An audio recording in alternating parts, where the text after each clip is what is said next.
9 a.m. and 10 a.m. Events occur in real time.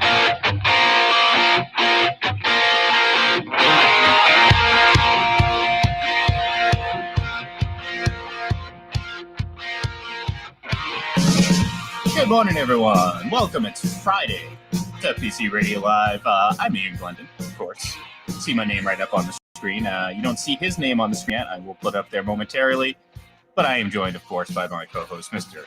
John Sapichetti, up in there, frigid cold of the Northeast. Actually, I did hear it's been rather warm for this time of the year, but certainly not at the levels of Florida down here. We got on a little late because I had to go turn off my central air unit because it was making too much noise for our production. So, John, are you bundled up? Are you warm? Are you cozy? Are you enjoying the smell of victory in the air in Boston? Well, obviously you are. I think everybody around here is as well.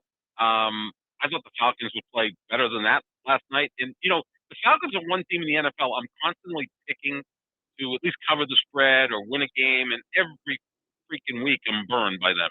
Like, they're just horrible. I mean, the turf, we were talking about that yesterday. It's one of the ugliest turfs in the NFL. Yep. And it's a stadium that's 5 years old. It should look better than that. Matt Ryan looks cooked, but that was an impressive win by the Patriots. Look, their defense is playing incredible. They allowed 13 points in the last 3 games. In 3 games, and I don't care who they're playing or not playing. I mean, Cleveland's not a bunch of bums. Yeah. I mean, they held them to 6 points. We saw Carolina go in and beat Arizona last week, albeit without Sam Darnold. And Atlanta can occasionally put points on the board, and they just eviscerated them last night. The Atlanta Falcons averaged 15 yards per possession last night. They had 11 possessions, 165 yards. That's 15 yards per possession. Throw in that they had 9 penalties. They almost had as many penalties as first downs. And, oh, by the way, 4 of those possessions ended in interceptions. I mean, that was just a dominant defensive performance by the Patriots, and it continues to seem to get even better than the week before. Yeah, and look, I mean, I know people are, and I tweeted this right after the game, the whole tired wire thing, because naturally we knew some people were going to focus more or less on Mac Jones, and they're puzzled as to why he tends to make a mistake every so often. Well, he's a rookie. He's going to make a mistake. He had really good moments last night, and he had a couple moments I'm sure he'd like to have back, but that's part of the process. Like it drives me nuts that people have completely just lost any and all concept of how developing players work. Like if I sit here and praise Mac Jones, it's akin to calling him the next Tom Brady, and that's not true. Like you can praise Mac Jones and not like I see people national analysis, big fans all over. Oh, big whoop! Look at him. He only was 3 for 6 beyond 10 yards. I'm like, have you seen a Patrick Mahomes passing chart? I mean, what's different? I mean that he lives and dies by the short pass. So what's the issue with Mac Jones? So from a Patriots fan perspective, that was a great win. You like to see, obviously, some more consistent play offensively, but it's not necessarily a negative because we're talking about a rookie who's 11 games into his season, and he's already helped lead this team to their entire win total from all of last year in 5 fewer games. So, at the end of the day, he made some really nice throws. He made a few that, again, you gotta make some better decisions, but that will come. That will come. I mean, it's part of the process. So I'm not going to sit here and panic because he happens to throw one bad pass. You know how many bad passes we see? And I know I'm piling on, and maybe this is what I enjoy to do, but you know how many times we've seen a pass get put into such a terrible situation offensively with the Chiefs game? Doesn't mean it always turns into an interception or a turnover, but we see passes like that multiple times a game. Mac Jones doesn't throw a lot of them. Unfortunately, there was 1 or 2 yesterday that, one was an interception. There was another a missed third down pass that I'm sure he would have loved to have back. But at the end of the day, you can count on probably combined your 2 hands this entire season the number of just poor passes that he's thrown into danger. And again, if you want to focus on he's not throwing past 20 yards. Okay, we'll name me an offense that lives and dies by throwing 20-yard passes, and then we can have a discussion. This is the Oakland Raiders of the AFL, with the Mad Bomber Darryl Lamonica. I mean, that's not how offense is played today. It's never been, and it's more of the West Coast which it seems like every offense is kind of tied to at some point, is based on shorter passing routes and getting the ball in your playmaker's hands and letting them run after catch. There's nothing wrong with that. Just play point guard. The interception was bad. I think he was feeling himself, though, don't you? I mean, when he threw that Yeah, interception, I kind don't. of I went put back to the pocket, kind of bounced for a second, looked like, okay, I'm going to get it in there, and it didn't. But he'll learn from that. Well, I thought he put. I I was thought he more, put a little too much on. I thought he floated that's it what I a mean. little too much on it. Yeah, So he kind of, I think he's feeling good. yeah. So Oh, that's sure, sure. mistake, a rookie mistake. It's the best quarterbacks ever make the same mistake. The one thing I'd like to see him clean up a little bit is a little bit of pocket awareness. I think he's good there, Mhm. but there were a couple of times last night where two of the sacks he kind of like turns his back to the play. But still clean that out of him. I mean, look, he's a rookie. Yeah. And People are evaluating him like he's a 10-year veteran. I mean, again. no, yeah, that's crazy. Again, they're not relying on him to win games for them, right? I mean, look, but the defense. but I think he can. They're running the football. That's the next step. Exactly. Right? Let's say in days Tennessee comes here and Tennessee's up 6 with 3 minutes left and he's at his own 20. That's the next step. So let's see what he can do in that situation. But that will come. Yeah, and that's exactly what it is. And unfortunately people cannot see that. So it's either there's no gray area when it comes to evaluating quarterbacks. And I'm not saying that as if I believe that. I think there's plenty of gray area. There's a lot of discussion when it comes to evaluating quarterbacks. And look, part of it was they just didn't excuse me, they just didn't push the ball upfield. They didn't. I mean, why? Why did they have to? They were dominating on the running game, and it's like, okay, save for a couple penalties. I mean, we'd be talking far more about this dual rushing attack from the Patriots. So, like, why? Like, it's puzzling. Like, people criticize the Patriots offense right now and Mac Jones, and they did this with Brady too, for doing things that no other team does. So they're like, why doesn't he just throw 20-yard passes all the time? Well, because no other team does that. Like I said, if you want to go look at Patrick Mahomes' passing chart, by all means, go ahead. And you're going to see a lot of short passes. Like I've called them, they're a dynamic rushing team. Not a passing team, they're a dynamic rushing team because they rely a lot on that type of distribution and that type of play calling. Well, guess what? The Patriots are relying on their playmakers and Mac Jones' ability to make the right decision more often than not. Does it mean he's immune to mistakes? No, no one is. But the point is, he's evolving and developing at a fairly quick rate to the point where he's already getting kind of that veteran quarterback treatment when it comes to discussing what he can and can't do. Because all of a sudden now he's like, oh, look at this guy. He can't. I mean, and I'm thinking to myself, I'm like, well, he's leading all rookie passers.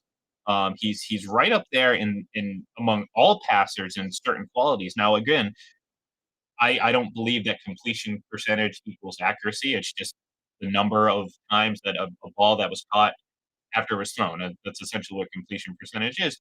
But he is completing 70% of his passes, which means he has to be making the right decisions at some point. There has to be some credit given to him in that. And look, I mean, at the end of the day, he's 11 games into his career. Based on what I've seen, I think there's a lot of room for improvement, and that's a good thing. That's not a bad thing. Yeah, I mean, I like to listen to the guys on TV that actually played the position. Like Aikman was gushing about him last night. He really likes him. Dan Orlovsky, who I really enjoy listening to, breaks down film really well.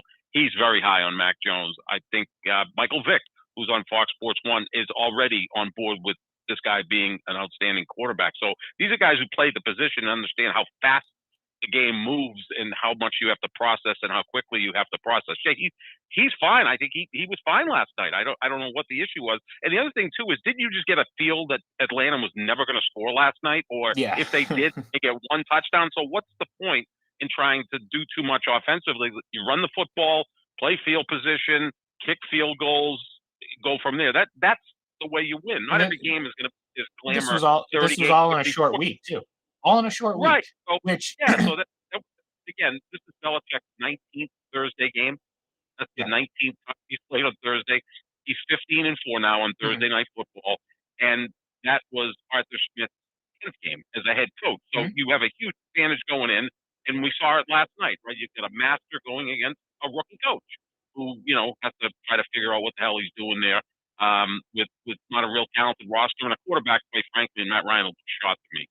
He just looks like a guy that just retire at the end of the year or try to get to an organization that's about winning at this point. Yeah, not building. that's the thing. Atlanta cannot support Matt Ryan. Like, I'm a Matt Ryan fan, and I agree. Like, he's certainly not. I mean, he's 36 years old, and again, I mean, most people, just because of what Tom Brady has done, just assumes that every quarterback now will do that. When the reality of it is, well, 36, 37. Look at him. Look at Ben Roethlisberger. I mean, Right. again, the majority of players are going to start seeing some diminishing skills, and you're seeing that from Matt Ryan. But at the same time, too, Matt Ryan, I think, I wish he would have gone somewhere else a couple years ago. You know what I mean? I wish he Yeah. would have had an opportunity to go to another franchise that would have, because unlike Brady and guys like that, like, I think Matt Ryan's a really great quarterback, but I don't know if he's necessarily the do it all on his own type of guy. Right. We He know doesn't we know. elevate. Yeah, exactly. Like, he can elevate. Don't get me wrong, but again, there's certain levels of being able to elevate your players, and obviously we've talked about that all the time with quarterbacks. But I don't know. I wish he would have gone elsewhere to see him with a different franchise, just to kind of see what could have happened. Because at this And it point, could happen this offseason, it Ian, could, because it we know could, that a bunch it of could. teams are going to be looking for quarterbacks. If I'm Denver, right, you decided not to draft a quarterback last year. They could have had Justin Fields or Mac Jones. They decided not to. And now this offseason, maybe Denver changes coaches and decides, well, let's go get a real quarterback. I mean, Teddy Bridgewater is nice, but Matt Ryan's a level above Teddy Bridgewater. Maybe Denver's a spot for him to go. They've got a decent defense. They've got a nice group of weapons there. So maybe that's the place that he can go and finish off his career. Because right now, with that offensive line and the lack of weapons they have, Yeah. I mean, it's basically Kyle Pitts and no one else. He's going to get destroyed because he's not a mobile quarterback. And it's amazing, isn't it, Ian? Because Atlanta spent a lot of draft capital on the offensive line, and it's horrible. Yeah, I mean, it's maybe bad. it's not well coached, or maybe the players haven't developed. I mean, that's a big part of offensive line play is coaching. I mean, like Bill Callahan in Cleveland is considered the best offensive line coach in the sport right now, and you can see Cleveland's offensive line is really good. But then the Patriots went out and kicked their butt last Sunday. Yeah, but yeah, the more we see, the more I get the feeling that's more about the Patriots than necessarily the Browns, because what we saw yesterday was yet another defensive domination. I mean, really, like, when the Patriots traded Stephon Gilmore, I don't think anyone imagined that their secondary would be as good as it is now. Kyle Duggar Mhm. seems to have made a tremendous leap. We saw him Yeah. all over the field last. I mean, J.C. Jackson again. J.C. Jackson is Trevon Diggs, who can actually play coverage. Play coverage. I know Trevon Diggs gets a lot of the attention, but again, J.C. Jackson is better. He's just as good of a ball hawk, and he plays better in coverage, because we've talked about Trevon Diggs, and he has a tendency to, you know, he would have He's been aggressive. perfect defending Stephon Diggs in that game, Minnesota and Saints, if you remember correctly, that blown coverage. That would have been perfect. Yeah. That would have been very Trevon Diggs. So J.C. Jackson, I mean, this front seven of this Patriots team is, dare I say, one of the best, if not the best in the league. I mean, you think about, It's certainly the discussion. Matthew Judon's in contention for Oh. defensive player of the year, right? I mean, Hightower and Van Noy seem to be getting their sea legs, Mhm. after, maybe a slow start. Godchow was outstanding last he was night. great. I mean, he's Christian great. He was- Barmore. I mean, Barmore's talk about awesome. hitting a draft out of the park through That's- 11 weeks. This this rookie was draft insane. class is phenomenal. You get a great, a franchise quarterback. According to Aikman, he's going to play 18 years here. with Belichick. With Belichick, who'll With be Belichick. 87 years old on the sideline. So, why not? And then, then you get the Stevenson, the running back, who's just a monster. So, no, excellent draft by the Patriots this year. Great signings in free agency. So the talent level is there now. So I don't think we should be totally surprised they're 7-4. We talked about it. What was the strength of this going into the season? I thought it was the front seven, also the offensive line. And now we're starting to see that, right? And they want to be a big physical team. And to be a big physical team, you need to have exceptional players up front. Oh, no. They're a good tackling team. They've got that all down. I honestly think after the Dallas game that Belichick really got more involved in the defensive game plan, all of that. I mean, the guy is obviously in a very short discussion of the greatest defensive minds in the history of the sport. Maybe he is the greatest defensive mind in the history of the sport. So I think he got more involved after that Dallas game. Remember, Dallas nailed it on the 3rd and 25, and some of the players after the game was like, "What the hell was going on out there?" I think Bill finally said, "I'm getting more involved." Because I think the offense he kind of lets Josh McDaniels handle. And on the flip side, that was actually a really nice, like, kind of coming out party for the offense. I know, obviously, the pick six, Right. but right after Mac Jones responded with the 75-yard touchdown. So, I think he probably saw that, and at the same time, he's like, yeah, maybe a little bit more hand in the defense. That was still, finding their way. Again, I mean, we talk about it all the time. Bill Belichick says it all the time. You really don't know what your team is until around Thanksgiving. Well, guess what? Thanksgiving is on Thursday, and I think we are really starting to see what this team is. Now, again, does it mean that they're Super Bowl bound? I don't know yet.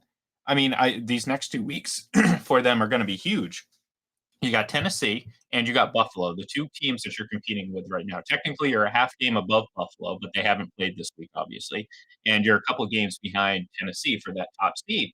But if they go out and win these next 2 games, and again, the expectation is going to change. Like right now, I remember talking about it prior to the season. I thought the ceiling for this team, just because there were so many unknowns, was the playoffs. Okay, you make the playoffs, that's good progress. You miss the playoffs one season post Tom Brady, that's a great progress. Again, is there a single team in the AFC right now you cannot see them beating? No. No, there could Exactly. be a team out there. Yeah, I mean, because especially Tennessee without Derrick Henry, it's going to fall more on Ryan And Julio Tannehill. Jones. And Julio Jones, And- they won't have this right. week or next week. Yeah, this is turning out to be a decent trade for Atlanta. Really, I mean, they're in a Yeah. rebuild, so why not get a second-round pick for Julio Jones? who, Plus, again, it seemed like they kind of knew they kind of knew him Right. well, because even prior to the injury, 300-something yards, no touchdowns, very non-Julio Jones-like. yeah, I mean, he's look, wide receivers after about 8-9 years, other than Jerry Rice, like mostly 8-9 years, that's about the extent of your career because you start to lose athleticism, you start to deal with injuries, and you're just not the same player. So, good move by Atlanta getting a second round pick for Julio Jones. Yeah. So the big thing with Tennessee is their defense is much better than it's been. Jeffrey Simmons has been a monster this year. I mean, I think people aren't really aware of how good a player this is. He's a first round pick. He had some off field issues at Mississippi State. He would have been drafted probably in the top 5. Tennessee took a chance on him, and he's playing splendidly. You got Harold Landry from DC, who was an exceptional pass rusher. So that their defense has really stepped up compared to what it was the last couple of years, where they were pretty much Derrick Henry and a bunch of other guys. So that's going to be a fascinating game, isn't it? I mean, I can't wait for that one. That's going to feel like a heavyweight title, because that'll be the one coach that's not intimidated by Belichick and Mike Vrabel. Like, that's not an issue. I still think, and we talked about this when Sean McVay was googly eyes over Bill Belichick before the Super Bowl. I think so many of these coaches just look across the sideline and go, Bill Belichick. Yeah. Whether it's Arthur Smith Jr. last night or name any other coach, Robert Saleh from the Jets, and whoever. That's not going to be the case with Vrabel. So that's going to be a fun game. That is going to be spectacular. No, and if you're into the poetic nature of football and sports and everything like that, you can kind of look and say, well, what a fitting welcome back to the show moment for the Patriots if they were to go in and beat Tennessee, considering Tennessee, quote unquote, was the end of the Brady era here in New England. So, to go out and, because again, they took over first in the AFC East. They could be holding on to it by weekend's end. It all depends on how the Bills do in their game, and we're going to make our picks here in just a minute, because it is Friday, so we got to make sure we do that. And I'm trying to bring up the schedule without screwing things up, but I can't help but screw things up here. But so yeah, I mean, like, look, this could be a huge moment, and Buffalo or facing Indianapolis isn't a guaranteed win. This isn't No. well, I was going to say Jacksonville, but then again, that wasn't a guaranteed win either. But you know what I mean? Like, Indianapolis is capable of coming in and playing high, especially with a guy like Jonathan Taylor in the backfield, who is now the league's leading rusher, if I'm not mistaken. Mhm. So, this weekend could culminate in the Patriots overtaking the AFC East, and then by next weekend, you go in and you beat Tennessee. All of a sudden, you're tied with games, victories. Assuming they, well, actually, no, I guess it all depends on if Tennessee wins or loses this week. Obviously against Houston, but I think we can assume they're going to win this one. Uh, you'd only be one game behind in the win loss column, but you'd Right. have the tiebreaker. So Exactly. it would be very fitting if that's how the Patriots went into the bye week, having beaten Tennessee and Buffalo with basically their playoff fate, and realistically, the first round bye is theirs to lose. Like if It's in they, play. yeah, That's definitely in play. Yeah, if because well, if they'd they have to win these let next, Tennessee. if they win these If they next win two these next games, two, all they'd have to do is win out because well, technically, no, right, Tennessee would have to right, lose. well, yeah, well, Well, yeah, Tennessee yeah, would have like, Tennessee still would have to lose elsewhere. And the thing is, this is an incredible stretch they're in right now. So you've got a mini break, which is nice. The bad thing about Thursday Night Football, it's a quick turnaround. The good thing is you get kind of a mini yep. break, get ready for Tennessee, and then you're at Buffalo. That's going to be a monster game. So these are two monster games. Then you get a bye week, which that comes at a nice time. Well, Although, considering where they are now, I mean, I think earlier in right, the season you would have probably liked the bye week maybe a little bit earlier, but right, considering that exactly. they could be going into that bye week at 9-4. Yeah. Like that's that's a pretty damn good setup if you're the Patriots. And then after the bye week, you go to Indianapolis. That's not going to be an easy game. And No. then you come back here to play Buffalo. So that 4-game stretch, that's going to tell a lot. Mhm. Because then you finish up against Jacksonville and then at Miami. In theory, you should win those two games. Although at Miami is always kind of some sort of crazy game. But nonetheless, you're in great position right now. I think it's imperative to win the division because now you get a home playoff game rather than going on the Well, road. they're 5-0 on So, the road, so and I they're mean, 5-0 and on the that's and right. that's and that's one of those sneaky little things where you're like, this Patriots team is pretty damn good. This isn't just a Right. taking advantage of opportunities. If anything, they've left plenty of opportunity out there. I mean, again, I'm not playing the what if game or if this happened and that, but you look back to week 1 against Miami, the Damian Harris fumble. When you were all Yeah. but guaranteed, especially considering how Nick Folk is kicking, you're all but guaranteed to take a lead late in that game and likely would have won. You go back to Tampa, how close and how well they played against Tampa. You go back to that Dallas game, and Dallas game, right. so all of a sudden you're looking at these and you're scratching your head. You're like, wow, this team is competing. I know, the criticism coming into this week. Oh, they've beaten Houston, they've beaten the Jets twice. Well, it's like because you're just looking at the surface and you haven't actually watched the games because you know that they've competed with the better of the NFC teams that they face. So, huge opportunity for this team. Then, like you said, the next 4 weeks are crucial. I think 3-1 is a must if you want to compete for the division. But at this point, I think that the timing of the bye week is going to help them in this stretch, and also I just think they're playing really good football. Defensively, offensively, they're efficient. They're not this high powered, you know, number one, number two, number three offense that you saw for years with Tom Brady, but they're good enough. And I do think that if push comes to shove, if the Patriots needed to make plays down the field, and we've seen it throughout the season, I do believe they trust Mac Jones, and that's the Oh, difference. They're not trying. I trust Mac Jones. Yeah, I don't know if I trust the weapons around him to go to extend the field. I mean, Aguilar is the guy who, in theory, should be a deep threat, but we haven't had a chance to really see that. Mhm. Actually, Kendrick Bourne and Mac Jones hooked up on the 75-yard touchdown pass against Dallas, last month. So I think Mac Jones can certainly do that. I mean, we've seen him throw some really good deep passes. I mean, look, the guy's incredibly accurate. He is excellent on timing routes. He can throw a receiver open. I mean, he made a couple of throws last night. One of them to Hunter Henry on the right hand side yeah. was gorgeous. I mean, so yeah, I'm not worried about him. It's just how does he do it? The problem is he didn't really ever have to do it at Alabama either. So again, down 6, 3 minutes left. You're at your own 20. It's like go score a touchdown, win. Don't score a touchdown, lose. Those are moments, obviously, that we don't see rookie quarterbacks faced with that often. Mhm. I mean, he's only played 11 games. If that situation arises, we'll find out more. And he may fail in his first attempt at that. That doesn't mean he's going to always fail. Again, he's 23 years old and he's getting better. The thing I like about him is he's all in this, right? I mean, this guy, you could just tell he lives, drinks, eats, sleeps football. I know that people want to start comparing him to Brady, which is ludicrous. And the next guy I'm going to compare him to is also ludicrous. I would assume growing up, his favorite quarterback was Peyton Manning. I mean, he grew up in Jacksonville. Maybe like Tebow. I hope not. I mean, not that I don't like the man Tim Tebow, but I don't think if you're a quarterback, you want to aspire to be Tim Tebow as a thrower of the football. But Blake Bortles. I mean, Blake Bortles was playing there when he was in high school, but he has a lot of mannerisms of Peyton Manning. Yeah, which is good. Yeah, That's pretty good. I'm not saying he's Peyton Manning, but I'm saying he's got a lot of similar, like almost like ticks, like Peyton Manning had. Even the way he's on the sideline with his helmet off, and I'm surprised he's not wearing Peyton's number. No, I don't know. Wait, I was going to say that's reserved for future Hall of Fame special teamer Matthew Slater. Right. So that's not anywhere. Yeah, he'd have to buy him out of that. I don't think Mac Jones probably cares what number he was. You're in 50 in training camp, so whatever.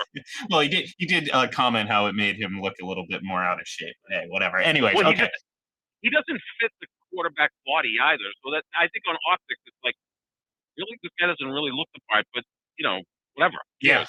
I mean, what really is the part? What really is the part? And that's the question. But we have to move on, unfortunately, because we do have games to pick. And we only have 13 minutes.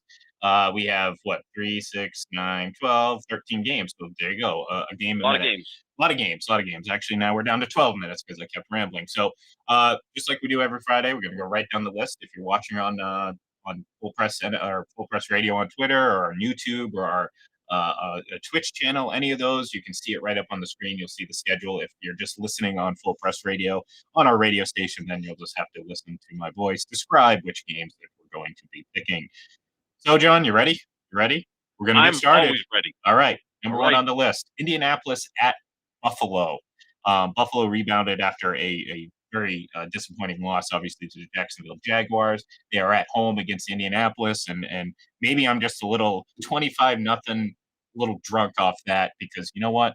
I'm picking Indianapolis for the upset. The Patriots are going to seize control of the division by virtue of Buffalo Bills losing this game. So give me an Indianapolis on the road. I'm going to take Buffalo. I think being at home is going to be a big deal, but this is going to be an intriguing matchup. It's a matchup of the two most macho physical quarterbacks in the sport, right? I mean, Carson Wentz and Josh Allen, they look like tight ends out there, both prone to making mistakes. I think that Allen will make fewer mistakes than Carson Wentz. I'll go with Buffalo in this game. All right, next we have Baltimore at Chicago.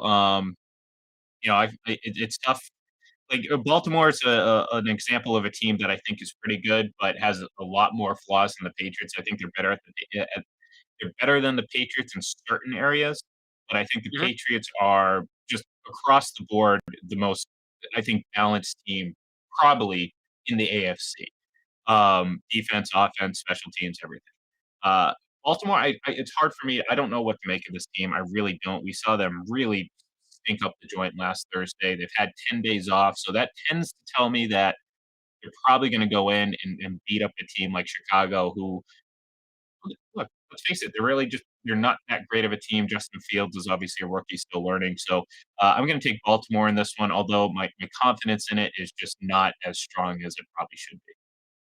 I'm going to take the Bears in this game in an upset. They're coming off a bye week as well. So Baltimore played on a Thursday night. So you get two teams that are pretty well rested coming into this. Justin Fields was damn impressive against Pittsburgh in the Monday night game. That was his last performance. I think the Bears are going to pull off the upset here.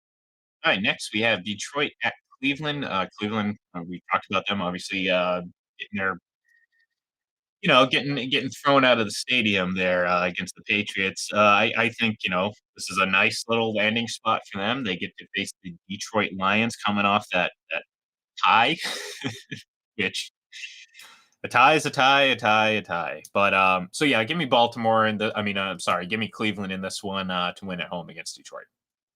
Yeah, I mean, Cleveland should win this game. If they don't, then they're really in trouble. Jared Goff's not going to play, which may be a good thing for the Lions. But yeah, the Browns should win here and roll. Next, Tennessee hosting Houston. We talked about this earlier as well. Tennessee Titans currently in the number one seed in the AFC, going up against division rival Houston. It might be a little bit closer because of that factor, and maybe Tyrod Taylor has a really nice game. At the end of the day, I think Tennessee's too good, and Houston is just too bad. So give me the Titans. Yeah, you said it perfectly. The Titans in a comfortable win. Well, it may not be comfortable. I think I always kind of lean towards closer games division wise, just because even True. you know how it Yeah. is. So like I And never, again, yeah, Tennessee's had this incredible stretch of tough games. Kansas City, yeah, Buffalo, New Orleans, and then they got the Patriots next week. So maybe it's a sandwich game. That's a trap game. yes, See maybe that? it could See be, that? could Actually, be, one of my picks on Sunday is actually the Texans plus the points. When I say comfortable, I mean 7 to 10 will yeah, win by, which yeah, is comfortable but not a blowout. yeah. Probably earlier in the game, you're probably like, oh, is Houston gonna, you know, stick around, and Yeah. then afterwards, you're like, what was I thinking? It was Houston. But anyway, speaking of though, this might be a little bit more intriguing, and I know you often not worry, but you obviously are concerned with any sort of matchup with the Vikings in Minnesota, and that's what you're Mhm. going to get with Green Bay heading to Minnesota. Um, this is a tough one, and I'm honestly wavering right now. I think I'm gonna give the edge to the home team, and it's not necessarily. I don't know. I want to. I've been wanting to pick Green Bay, John, but something in my gut would just like turn upside down every time I went to go press that button on Tally site to submit that pick. So I ended Mhm. up going Minnesota. So I think Minnesota pulls off the upset in this one, just because again, Green Bay is a team that's been playing really well. This is one of those situations you go to a pretty good division team. I mean, we've talked about Minnesota quite a bit. We think they're good, but we also think they're bad, if that makes sense. Like they have Oh, sure. moments where they look like, oh wow, this is that Minnesota, but I don't know. So I think in this one, I don't think it's a necessarily pretty win or nice win. It's just an ugly divisional victory over the Packers at home. So give me the Vikings. How's this for Minnesota? In 9 games this year, every single game they've had at least a 7 point lead Yeah, in every yeah, single game. They've led every game by at least a touchdown or more, and then they go 4-5. I mean, they play the most interesting games in the league without question. It's constantly like up 10, down 4, tied later on. It's absolutely crazy. I'm frightened of this game. I always am when they go to Minnesota. The games are tight. Mike Zimmer's 7-7-1 against Aaron Rodgers, whether he's the defense coordinator in Cincinnati or the head coach in Minnesota. Rodgers has missed practice with a toe. The veteran quarterbacks don't have to practice like yeah. the young quarterbacks do. They kind of work their way through it. I'm going to pick the Vikings here. It's a tough one, though. This is probably a field goal game either way. And right now, I'm not real confident in Mason Crosby making a game-winning field goal. Yeah, he's been He is struggling. yep. Yeah, and he's been as Yeah. consistent as can be for 15 years. But I'm going to pick the Vikings here because I'm officially the George Costanza, Woody Allen of the Packers fan club. Like I'm always nervous, neurotic, Yeah. and expecting a loss. Well, I was just surprised. I would have never imagined us coming into the show both agreeing that Minnesota was going to beat Green Bay, but hey, here we are. Next It's we a have 1 o'clock game. yeah. It's a 1 o'clock game. Minnesota's very good in those 1 o'clock games. Next we have Miami at New York, and by New York I mean the Jets, and by the Jets I mean, or by New York I mean New Jersey. I don't know. I kind of just screwed all that up, but whatever. Miami, New York Jets. Miami's won 2 in a row, obviously coming off that Baltimore win. I'm going to give the edge to Miami, although I don't think this is any sign of some sort of turnaround from them. I thought Tua played pretty well. He's going to have to do that again. But yeah, give me the Dolphins against Joe Flacco in the New York Jets. Yeah, amazing. Joe Flacco, who was drafted 8 years later than Tom Brady, and he's considered old and washed up. I like the Miami Dolphins here. I think they'll find a way to win and get their 4th win.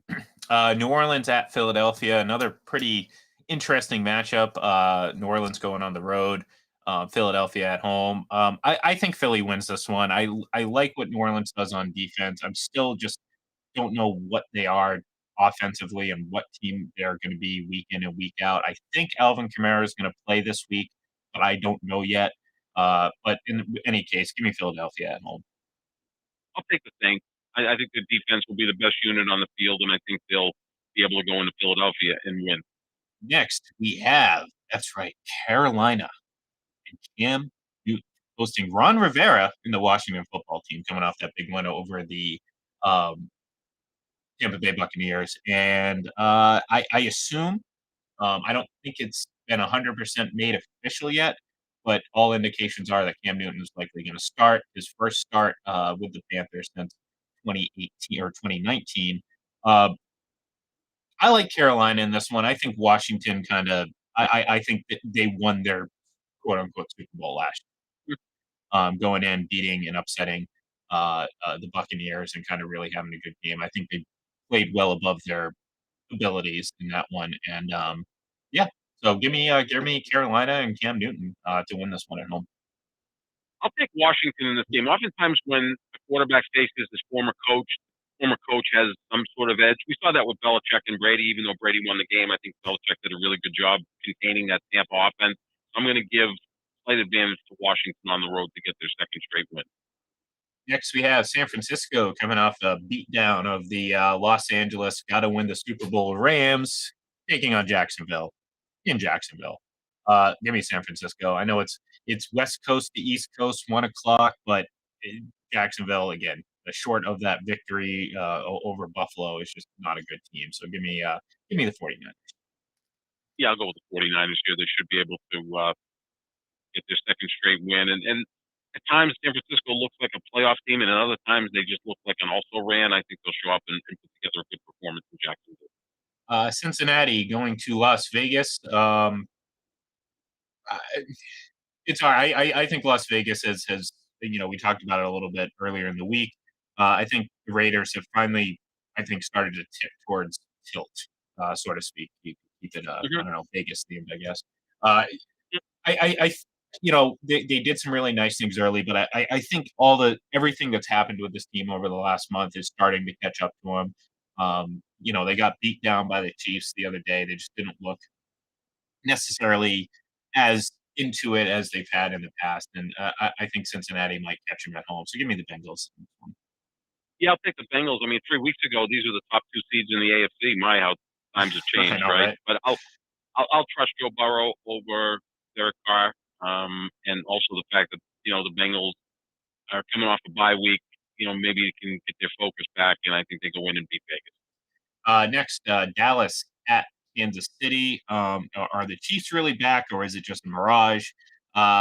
Maybe I won't go as far as saying it's a mirage, but I do think Dallas wins this game. I think their defense is far too opportunistic. We talked about Trayvon Diggs to not turn the ball over. Now they're going to give up big plays because of Trayvon Diggs, but also I think the Dallas offense is certainly capable of really putting a beat down on this Chiefs defense. I know they've played better as of late, but give me Dallas on the road going to Kansas City, and I think they're going to have a pretty impressive victory.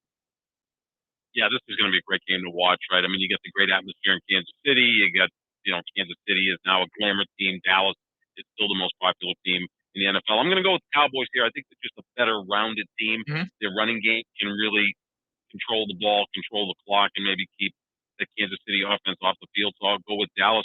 Trayvon Diggs is officially the Russell Westbrook of the NFL. Yeah, Like, I like that. a lot of turnovers, a lot of assists. Really fun to watch, but he can be exposed. That's a big concern for mine. In picking Dallas, at some point they may set him up and beat him deep with Tyreek Hill, but I'll go with Dallas. Plus, I just like seeing all the shots of Jerry Jones in the owner's box. Yeah, I think that's always fun. Much TV. How about them Cowboys? How about them? Next, Arizona at Seattle, battle of the NFC West. Unsure whether or not, again, if anyone knows, I should have probably looked this up, but is Kyler Murray expected to play? Questionable. Yeah, Questionable. it's kind of questionable. Yeah, so it's one of those things All right. where Well, I will make my pick based on the assumption that Kyler Murray is playing in this game. In which case, this is a mismatch of epic proportions. I just don't think Seattle's a good team at all. Defensively, I don't think they're that good. Offensively, no. Arizona's going to have some turnovers in this game, and I think, unlike in years past, I think Arizona's going to win this game. Although, again, add in the factor that it's an interdivisional matchup, and maybe you get a little bit more funkier play calling or situations than you'd expect. But I do expect Arizona to win this game at the end of the day. I'm going to pick Seattle. They're at home. It doesn't even make sense to pick Seattle in that game. That's why I'm picking them. Russell Wilson was god awful last week, maybe the second week back from that injury. he's closer to himself. So I'll pick Seattle in it. What would be an upset? All right, next and last but not least, Pittsburgh at the Chargers, Monday or Sunday Night Football. Um, I like the Chargers in this one. Again, no Big Ben, not that that's a big factor because, people feel like he's really cooked at this point. That Pittsburgh defense is pretty good. I do like this Chargers offense to put some points up at home, and I think they're better, or I think they're just across the board a better team right now than Pittsburgh. Although it wouldn't shock me if Pittsburgh won this game. I think Chargers win, but I think it's going to be fairly close, like maybe like a 3 to 6 or 7 point victory. Right. Yeah, no, I like the Chargers in this game. The problem with the Chargers is they play 17 road games a year. Yeah. I mean, I can't wait till you see this game Sunday night. 75% of SoFi will be Steelers fans, if not more. I mean, the Chargers have no fan base. Visiting team comes in and dominates the crowd. We saw that with the Patriots a few weeks ago. Saw it last night.